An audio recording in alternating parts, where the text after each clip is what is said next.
আমি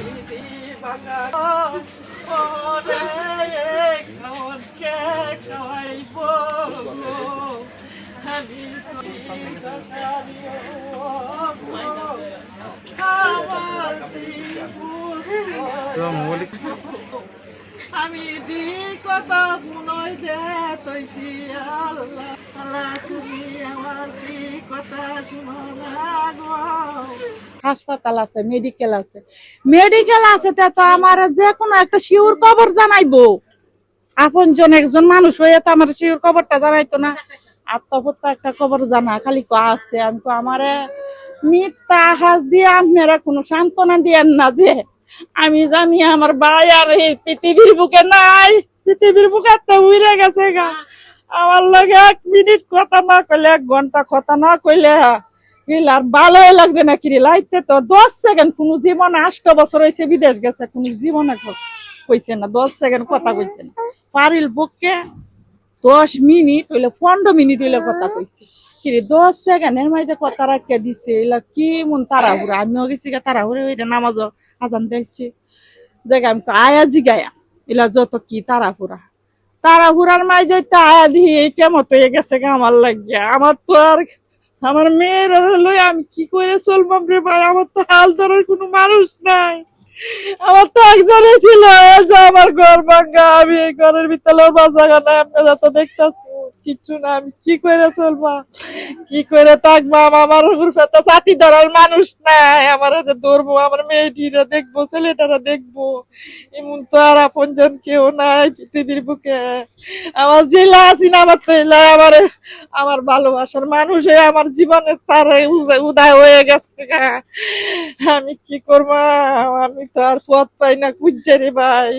আপনারা কি করবেন, আমার লাশটা হইলে আমার আইনে আমার দেখাইবা না। আমার অনুরোধ, আপনারাতে আমার এই অনুরোধ কইলাম, আমার লাশটা টুকরা টুকরা দুদু ফাইন চালিয়ে দুদি ফাইন আমার এই লাশটা আনবেন আপনার কাছে, আমার এই আবেদন। আর আমার একটু বাউ করে আমার জীবনটি লিয়ে যাকে মোবাইল চলাফেরা করবা, একটু বাউ করে দিয়েন ভাই আপনার কাছে। আমি আর কিছু কই না। চাচাতো ভাইয়ের ছেলে, আমি 22 টাকা। তার 1 ছেলে 2 মেয়ে, একটা মেয়ে আবার প্রতিবন্ধী। এই অবস্থায় সংসার সে বাইরে যে যুদ্ধজনিত কারণে আজকে সংসার ছেড়ে চলে গেল। এই পরিবার পরিজন অত্যন্ত বিপাকে পড়ে গেছে। এটা যদি সরকারিভাবে কোনো সহযোগিতা করা যায় তাহলে করার জন্য আমি ওই পরিবারের পক্ষ থেকে বিনীতভাবে অনুরোধ করছি। না, ওই যাওয়ার আগে দেখা হয়েছে, তো মধ্যে মধ্যে আমার সাথে টেলিফোনে কথা হচ্ছে, এছাড়া আমার আর দেখা হয়েছে যাওয়ার সময়। ও তো বলো 3 বছর হয়েছে না, আগেও ছিল, কিন্তু 3 বছর আগে আসছিল। তো আগে মারা গেছে উনি আমার ছোট ভাই। তার সাথে বুঝ ধরার পথে একসাথে চলাফেরা করছি। সে অভাবী লোক, অভাবে জীবনযাপন করছে। এক পর্যায়ে সে নিজের জীবনকে সুন্দর গঠন করার জন্য ঋণ ফেন করে বিদেশ গেছে। বিদেশ যাওয়ার পরে ঋণ শেষ হতে না হতে তার জীবন বাতি নিভে গেছে।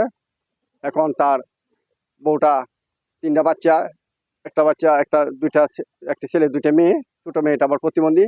এদেরকে নিয়ে ওনার স্ত্রী কিভাবে চলবো, একান্তই অসহায়। বাচ্চা সৌদি আরবে মিসাইল হামলায় নিহত হয়েছে। তারপর থেকে আমরা এই বাড়িতে আসলাম, খোঁজ খবর নিলাম। বাচ্চু দীর্ঘদিন প্রবাসে ছিল। সে একজন কাঠমিস্ত্রি শ্রমিক ছিল। সংসারের সচ্ছলতা আনার জন্য সে দেশের বাইরে গিয়েছিল, কিন্তু এই সচ্ছলতা ওই যেন তার জীবনের কাল হয়ে দাঁড়াইছে। আজকে সেই দুনিয়া থেকে তার প্রাণটাই নিভে গেছে। এই বাচ্চুর সংসারে তার মা আছে, তারপরে 1 ছেলে 2 মেয়ে আছে। তার একবার নিতান্তই অসহায়। আমরা আসলে তার এই ব্যাপারে খুবই মর্মাহত যে এই ফ্যামিলিটা আগামী দিনে কিভাবে দাঁড়াবে, কিভাবে চলবে। সেজন্য আমরা আপনাদের মাধ্যমে বাংলাদেশ সরকারের কাছে দাবি জানাচ্ছি যেন তার এই ফ্যামিলির দায়িত্বটা নেয়।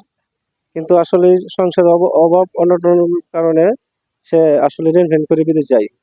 তখন বিদেশ গিয়া সে আসলে আল্লাহ তাআলা যে কোনো একটা দুর্ঘটনায় আল্লাহ তাআলা নিয়ে গেছে। আমরা আশা করি সরকারের কাছ থেকে যাতে কোনো অনুদান হিসাবে এই সংসারটা তুলে ধরে। কত হচ্ছে মা, তোমার চোখের সমস্যা, তোমার কি খবর? আমি করলে বাদাম ভালোই। কথা হচ্ছে চিন্তা ভাবনা করো না, আমি বেতন পাইলে তোমার টেহা দেন, তুমি আরো ওষুধ খাই। তো ছেলেটা আমাদের একালা এলাকাতে যত যে বয়স হয়েছে, আমাদের এলাকাতে খুবই ভালো ছিল, খুব অমায়িক এবং ভদ্রতার সাথে সে চলাফেরা করছে। এখন সে বাইরে গেছে 5-6 বছর হয়েছে। তো ওনার এই দুই মেয়ে এক ছেলে, এবং পরিবারটা খুবই অসহায়, এবং একজন মেয়ে আছে তার প্রতিবন্ধী। কারণ আমরা চেষ্টা করব পরিষদের পক্ষ থেকে বা এলাকাবাসীর পক্ষ থেকে তাকে যতটুকু হেল্প করতে, এবং আমাদের কটিয়াদি থানা ইউনো স্যার আসছে, পিআইও স্যার আসছে এবং সমাজসেবা অফিসার আসছে।